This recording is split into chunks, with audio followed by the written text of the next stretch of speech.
أعوذ بالله من الشيطان الرجيم بسم الله الرحمن الرحيم السلام علیکم ورحمۃ اللہ وبرکاتہ۔ آج ہم نماز آیات پڑھنے کے مختصر طریقے کو بیان کر رہے ہیں۔ نماز آیات چاند گرہن، سورج گرہن، زلزلے آنے کی وجہ سے واجب ہوتی ہے۔ نماز آیات میں 2 رکعت ہوتی ہیں۔ ہر رکعت میں 5 رکوع ہوتے ہیں۔ پہلی رکعت میں 5 رکوع ہوتے ہیں اور دوسری رکعت میں بھی 5 رکوع ہوتے ہیں۔ نماز آیات پڑھنے کا مختصر طریقہ یہ ہے۔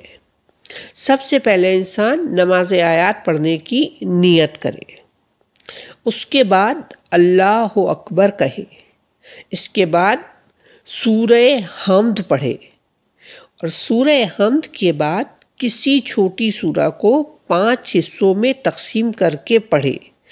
مثلاً اگر سورہ اخلاص یا قل هو اللہ پڑھ رہا ہے تو بسم اللہ الرحمن الرحیم پڑھے، پھر پہلے رکوع میں چلا جائے اور ذکر رکوع پڑھے، اس کے بعد کھڑا ہو جائے، پھر قل هو اللہ احد، اس کے بعد دوسرے رکوع میں گئے اور پھر ذکر رکوع کیا، پھر کھڑے ہو گئے، پھر اللہ الصمد کے بعد تیسرے رکوع میں چلے گئے اور ذکر رکوع پڑھا، پھر کھڑے ہو گئے لم یلد ولم یولد، پھر چوتھے رکوع میں چلے گئے اور ذکر رکوع کرا، اور ذکر رکوع کے بعد پھر کھڑے ہو گئے ولم یکن لہ کفوا احد، پھر 5ویں رکوع میں گئے اور ذکر رکوع انجام دیا، پھر سیدھے کھڑے ہو گئے اور پھر پہلے سجدے کے لیے گئے، پہلے سجدہ انجام دیا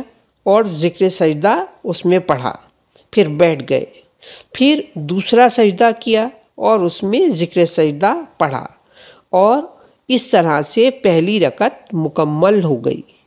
اب دوسری رکعت کے لیے کھڑے ہو جائیں۔ دوسری رکعت بالکل پہلی رکعت کی طرح پڑھی جائے گی، یعنی سورہ الحمد ہوگا اور سورہ الحمد کے بعد سورہ اخلاص کو 5 حصوں میں تقسیم کر کے 5 رکوع کریں گے اور اس کے بعد دونوں سجدے انجام دیں گے اور پھر بیٹھ جائیں گے، پھر تشہد پڑھیں گے اور اس کے بعد سلام پڑھنے کے بعد نماز کو مکمل کریں گے۔ والحمد للہ رب العالمین۔